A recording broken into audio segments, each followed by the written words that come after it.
Hello and welcome to Conference in a Box. My name's Mark Jacot and I've been asked to cover the topic of social media in IT. I'm the IT Service Delivery Manager for the Open University. Many of you will probably know the university as TV programs and books and part-time learning. But of course we've moved on a lot from that and we now have well over 200,000 part-time students. We're a massive online operation and we're using lots of modern techniques to help our students learn. And we have about 7,000 associate lecturers out in the field actually having face-to-face sessions with their students. So a big operation, 24/7, always on IT operation. I've been using social media for about 4 or 5 years now. Like many of you, I use LinkedIn for quite some time, and I use things like Facebook in my personal life. But I discovered a while back how people had started to use Twitter for keeping up to date and getting information. And then in my last role, I started doing a regular blog. And really that's what I'd like to share with you today. Some of the hints and tips, things that I've learned from my time both experimenting with Twitter and with blogging. So to start with, the first piece of advice I'd give is thinking about your brand. The technicalities of blogging, Twitter, things like that, that's one thing we can cover. But if you don't have a clear understanding of your brand, how you want to be seen, the messages that you want to get across, then don't start. You need to sort that out first. Best way of illustrating that for me is to look at a couple of adverts. The first advert, I went away and I Googled what's the world's most boring advert. And Leica, the camera makers, have done this advert that they proudly claim is the most boring advert in the world.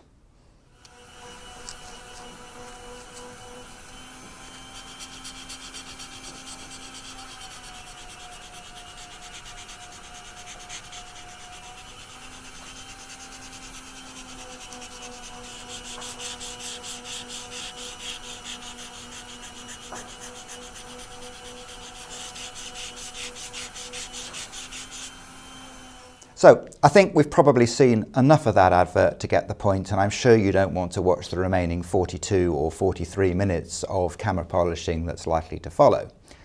Here's another advert that I think you probably will definitely know about and is definitely more memorable.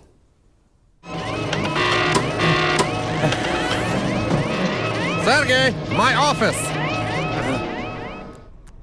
Take a seat, Sergey. Things are go from worse to bad. Compare the market.com or compare credit card. So even more people have visit our website looking for APRs and interest ratings. I'm worried I'll get a bit much for you, Sergey. Especially in old age. You should be take easy. Enjoy your twilight days. That is why I've taken important decision. And get you brand new laptop, my Bob. Now you can deal with people comparing credit card all day and all night. Eh? Please, for compare credit card, go to comparethemarket.com. Simples. I'm sure as CIO directors, many of you can relate to the trials and tribulations that Sergey has as the head of IT operations for comparethemeerkat.com. Hopefully your operation is a little bit smooth and less stressful than that. The important point there though is that's memorable, it has a brand, it has a message, and I think that's the first thing for you to think about before you start out on this journey. Get your message and your brand sorted. If we now look at social media sites, there are so many of them out there and it can be confusing at times. There are lots and lots of different ways of explaining them. I've got various things around donuts and how they're used on social media. But one I particularly like is this one that explains social media in terms of cats. Facebook, well, that's a personal thing that I tend to use outside of work, and I don't have work people on Facebook unless they're people I would count as personal friends. So I keep that personally separate from work. Twitter is one that I am going to talk about, and we'll cover that a bit more later on. But really Twitter is a short, sharp messaging system, most powerfully used when you're sending out links, for example, to other articles, and we'll cover that in a bit more detail later on. And then blogging is the other area that we're going to cover today, which is a little bit different and probably not suitable for everybody and appropriate for everybody, but certainly as a CIO or as a senior IT leader, I think it's a really, really powerful way of engaging with people. So let's think about maybe what tools you're actually using at the moment. I'm presuming you make extensive email use, probably get too many emails. I wonder whether you're using things like Link. Certainly when I came to the Open University, that's the first time I've used Link for instant messaging and collaboration, and I have to say it's really transformed the way I work. I tend to do far less by email now, and if you haven't got Link, I'd really seriously look at implementing it in your organisation.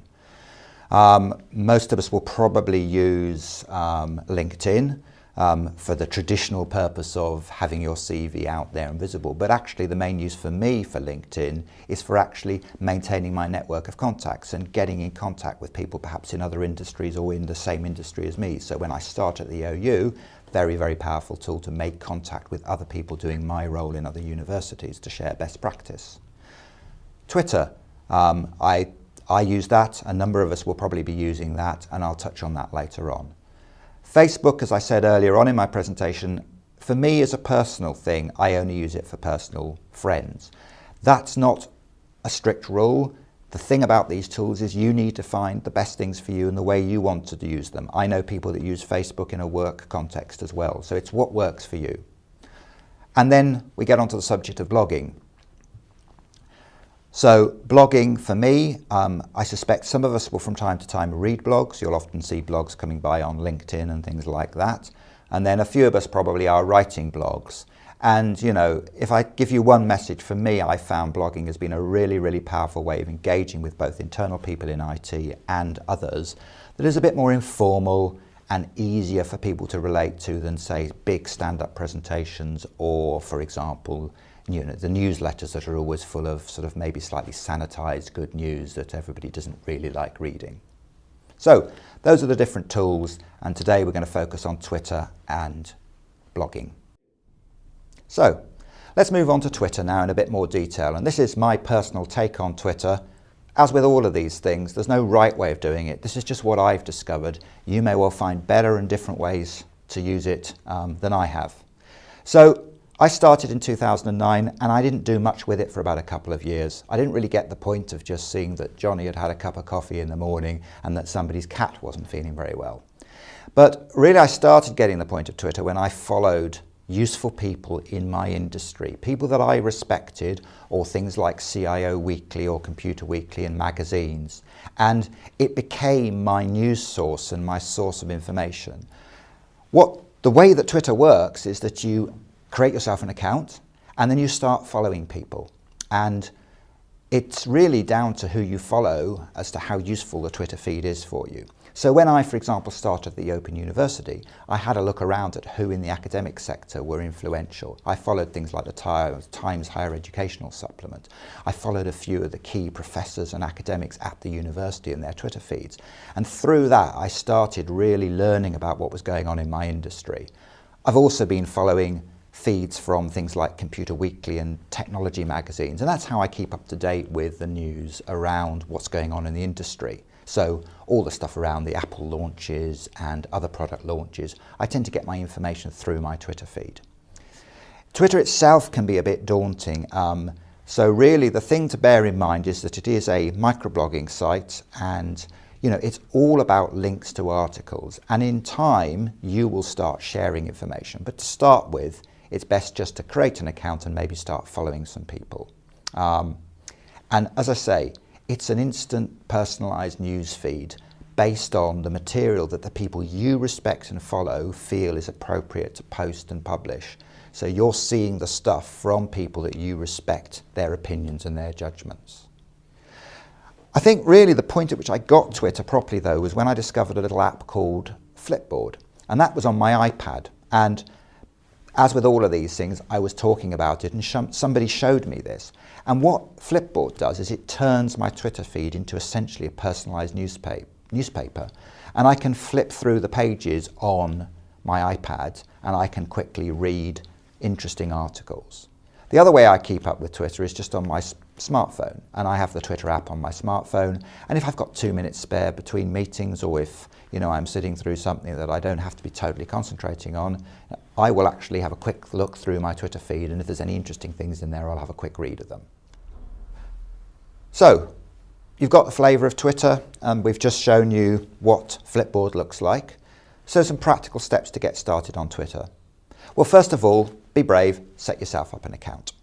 And a little hint that I would give you is try not to have things like underscores and funny characters in your account name. Mine is @Jacot.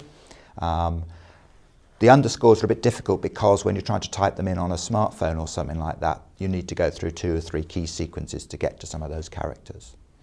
Then start following some people. Follow some feeds that are relevant to your industry. Follow some people that work in your industry. Maybe follow some technology feeds. I follow one called TechCrunch, which is great for keeping up to date with what goes on. One hint is maybe follow somebody like me and look at who I follow. Clearly I follow some stuff to do with my personal hobbies, but you'll find some useful accounts in there and you think, that looks interesting, I'll follow that one too. So build up maybe 50 or so people that you're following, and then watch the site for a while, watch sort of articles come through. Then you can start getting a little bit confident, and if you think something is relevant, maybe retweet it. At this stage you won't have many followers, but slowly people will start following you, especially if you tell people, maybe perhaps in your own IT department, that you're on Twitter now. You'll find your own team will probably start following you, and maybe some of the people in the business that you work with will start following you. And then you can start tweeting links to relevant and interesting articles. So that's how I tend to use Twitter, as a curator of information, sharing information, reading information that other people are publishing, and I also weave humour into it, and I follow some fun things like Overheard in Waitrose and Follow the Queen, which by the way is a parody account. It's not really the Queen tweeting, but it's great fun to follow that as well. And there's lots of other things like that that I follow that just liven up my day and actually provide me with a good supply of jokes and things to make the workplace a bit more fun. So, advice is give it a go, start following some people and see how you get on, and it will develop in whatever is an appropriate way for you. So, the other topic I was going to spend some time talking about today was blogging. I suppose like Twitter, I never set out with a plan to blog, and I discovered it by accident, if I'm totally honest. In my job about 4 years ago, I started writing a blog really because I wanted to, and I wanted to find and experiment with different ways of communicating. I've always strongly believed in my role as a leader being about creating an environment in which people can do their jobs. And to do that, people have to have context. If you just give people things to do without any context, that's abdication of responsibility. If you give them the context and the understanding, they're able to make far better decisions and take responsibility for stuff. So I started blogging, and if I'm honest, I got a lot of kickback and pushback from my colleagues and people around me. They said, it doesn't work, people aren't interested. Until the day that basically the people that analysed our IT intranet came and told me that the 4 highest read pages on our intranet in the last month were my 4 weekly blogs. And at that point, I think everybody sort of started to sit up and take notice. When I then left my previous employer, I actually did a bit of blogging on a site that I created myself using WordPress, really to, I suppose, be in control of some of the messages about me that were on the intranet. And you can take a look at that site. It's www.markjacot.com. And while I was looking for a job, I was blogging on topics of interest to me and stuff that was relevant. And I don't know whether those that were interviewing me looked at that blog site, but the information was there. And if you Googled me, that's what you found out about me, rather than all sorts of other random bits that might have built up on the internet for a while. When I then started at the Open University, clearly in an academic institution, a lot of the academics blog, and a lot of people do that. And I decided that I would actually consciously decide to use that as a communication tool. And from week 1, I did a regular weekly blog.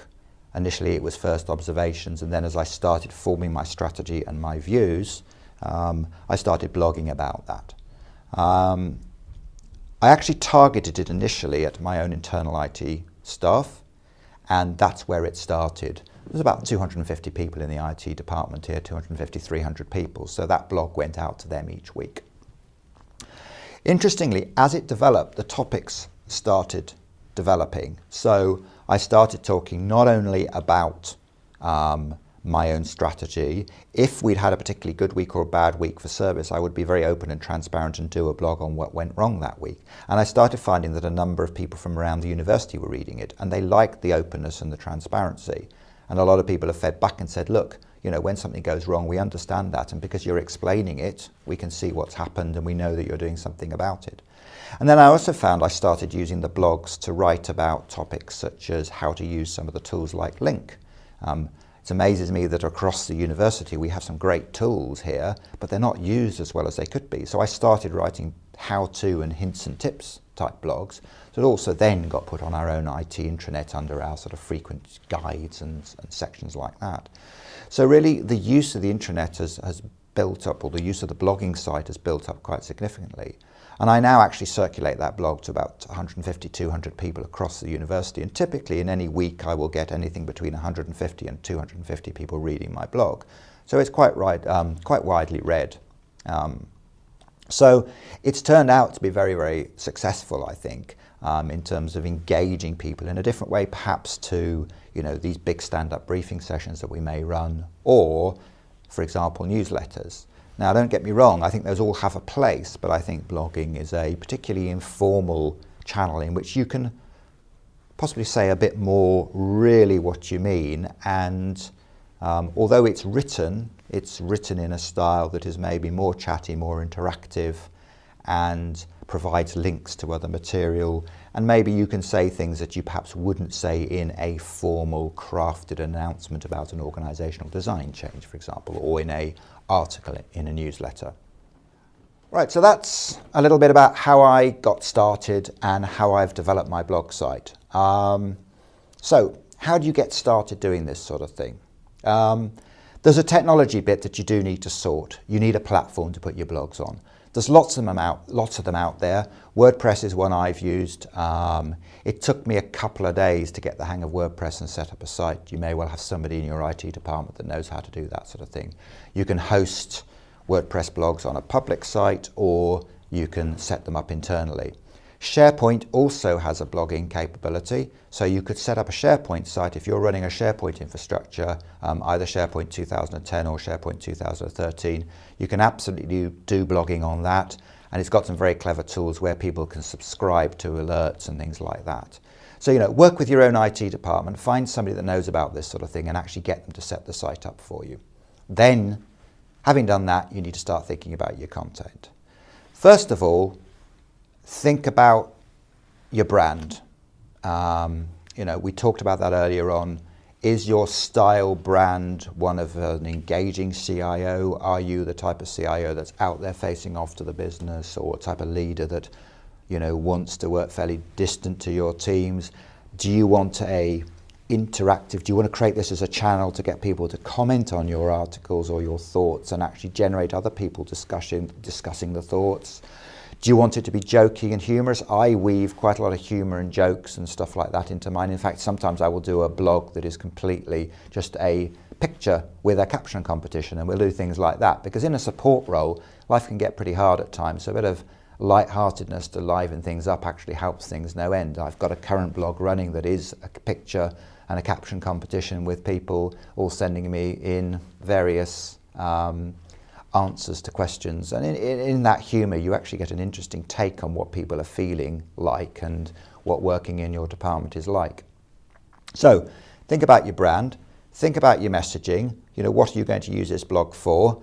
You know, I'll talk a bit about how I use mine again a bit later on in this presentation. And then think about your audience. You know, are you going to target your audience at your own team that you manage within your section of IT, if you're only running part of the function? Are you going to target at the whole IT audience? Are you going to target your blog at your business partners, your customers across the business that you work in?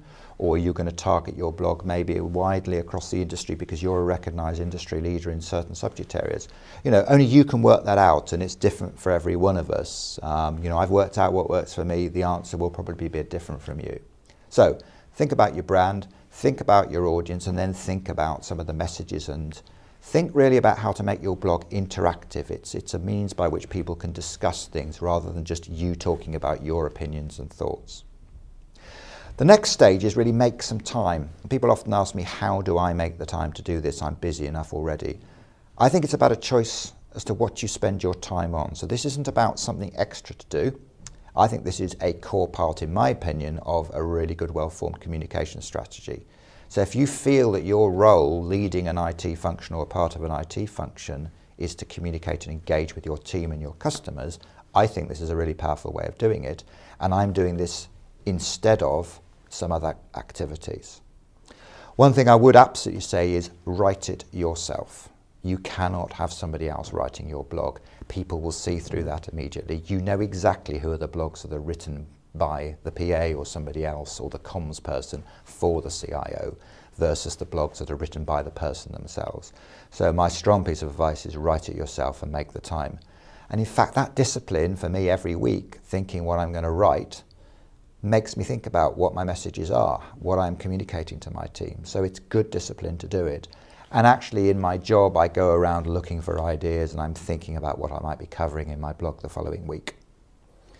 And then the third bit is measure it. There are lots of tools and techniques that you can use to measure it. One of the most powerful, and what I use, is Google Analytics. And again, find somebody who knows how to do it, but there are ways of connecting whatever tool site you're using for blogging to Google Analytics.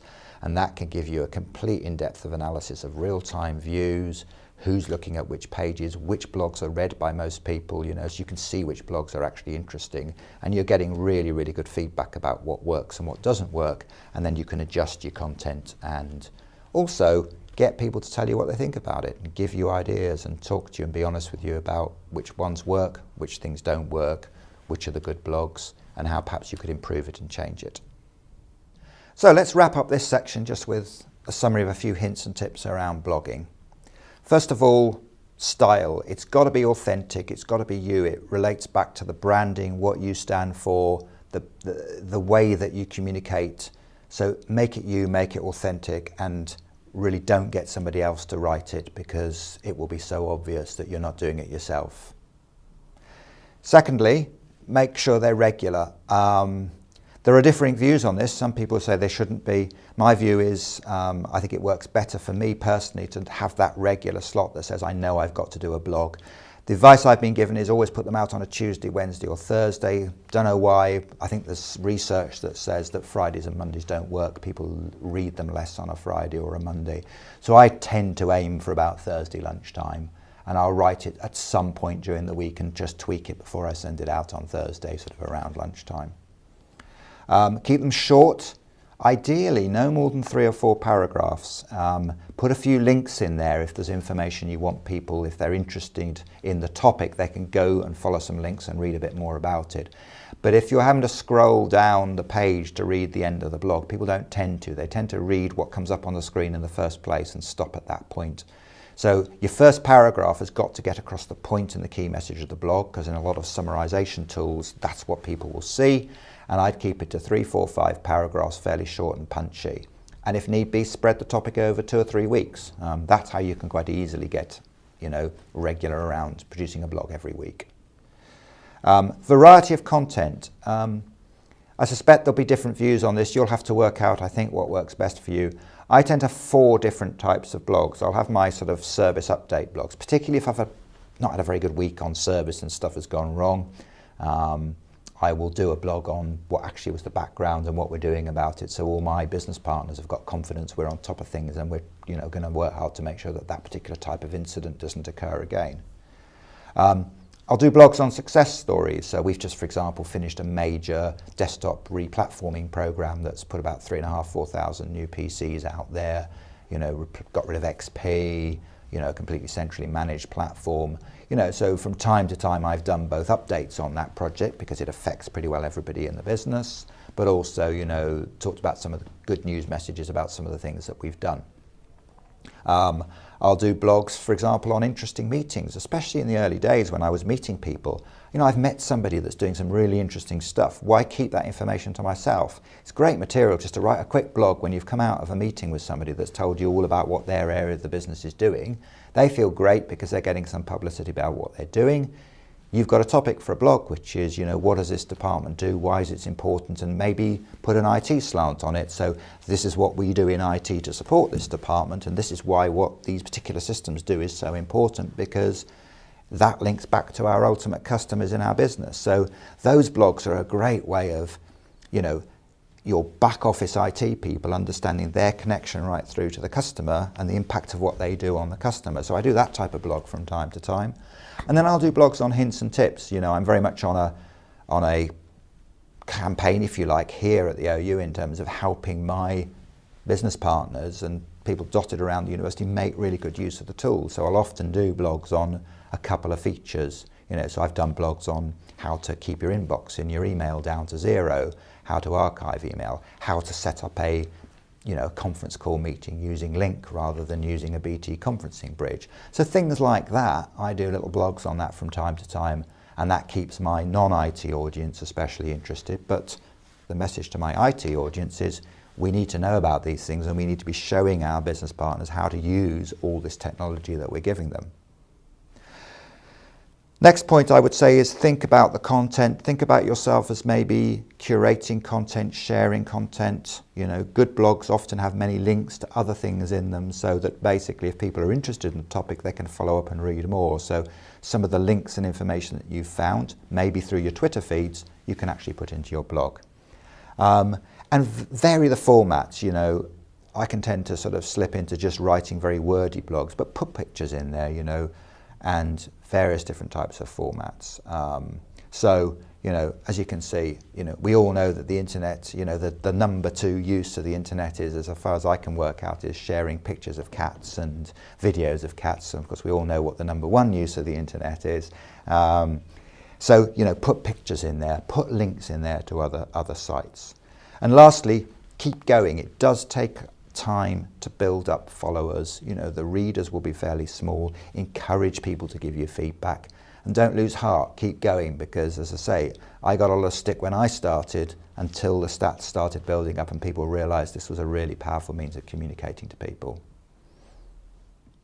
So I hope you've found some of what I've been talking about of use. If you'd like to know more, or you'd like to chat to me, please do. You can either get hold of me by email, mark.jacot@open.ac.uk, or you can follow me on Twitter @markjacot, or you can find me on LinkedIn, or you can look at my blog site, my public blog site, which is www.markjacot.com. So just to wrap up, a few final tips and hints. First of all, have the confidence and have a go at this. You know, what's the worst that can happen? Secondly, if you're stuck and you don't know the answer to something, try Google. It's great. You just Google it and there'll be a video clip or something somewhere that explains how to do it. And also chat to people. You know, once people know you're experimenting with this and doing it, they'll show you the little things that they discovered. That's how I discovered, you know, Flipboard, which helped me understand Twitter. Somebody showed it to me. And then the third bit is just remember, you know, just to have a go. The lovely saying I once saw is that amateurs built the Ark and professionals built the Titanic. So, you know, give it a go and see what happens. And just a lovely little supplementary quote, again, something I picked up, I think, on LinkedIn or Twitter. You know, remember Noah was smart enough to start building his Ark before it started raining. Now that's good planning.